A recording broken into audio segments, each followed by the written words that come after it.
You're about to grill some tasty pork steaks.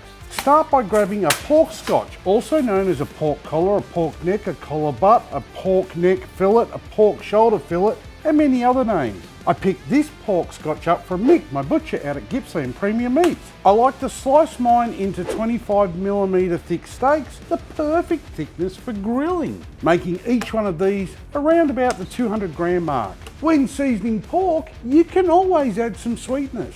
Today, I'm trialling a new rub of mine. It is still being tested, but I can share with you a pork rub that I use a lot. It has smoked paprika, brown sugar, kosher salt, pepper, mustard powder, garlic powder, onion powder, and cayenne pepper in it. As always, try and add any seasoning from a shaker around 30 centimeters above your food. This just allows the rub particles time to separate and you get more even application over your food. Once your steaks are covered on both sides and the edges, place them on a wire rack to sweat. Yes, meat sweats. If you put a salty rub on meat, it's going to draw the moisture out and turn that dry rub into a glaze. 2-zone cooking is what you need to set up for. We need a low heat for low grilling, and we need a high heat for searing. Using the Weber kettle, it's as easy as filling a charcoal chimney up with some briquettes. I'm using Heat Beads original briquettes today, as briquettes have a longer burn than charcoal. Once they are all ashed over, dump them into 2 charcoal baskets and push these to one side. Then place the grill back in and you have created a 2-zone cooking area.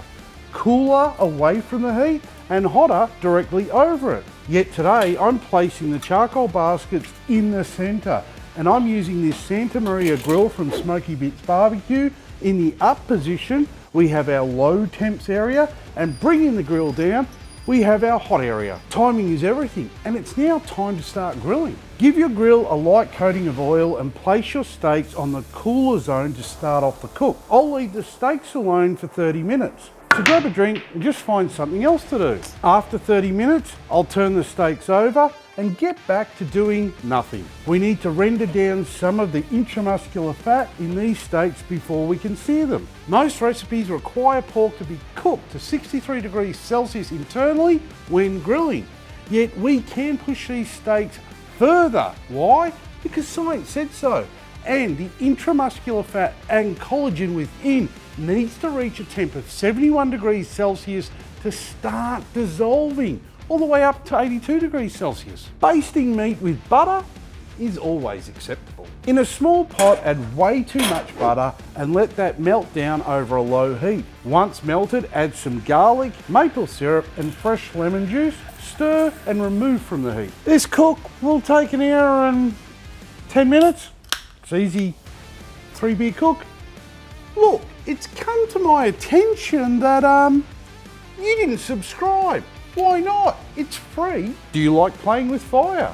Let's have some fun. It's time to sear our steaks. I suggest just checking that your steaks are ready for the sear by checking their internal temp. Remember, we are aiming for past 71 degrees Celsius, and during the sear, the temp will climb fast. Once the steaks are over the high heat, we can start basting them. With each baste, flip them and just keep repeating until you cannot wait to eat them. If you get flare-ups, just reposition the steaks away from the high heat for a minute. Around this point is perfect for me. Some charring and the caramelisation, and my mouth is salivating. Resting your meat is so hard to do. You can smell it and it's just there and waiting for you to eat it. Once your steaks look perfect and it's time to rest, just get them off the heat and onto a chopping board to rest. 1 minute per every 100 grams is a recommended time. Just leave them alone and do something else for a few minutes. If you dig straight in and don't rest your meat, you're a savage, and I like you. Once rested, you can finally taste your creation. The sweetness of the rub and the buttery sauce combine to hit your taste buds with an explosion of flavour that is just incredibly moist. Smacked!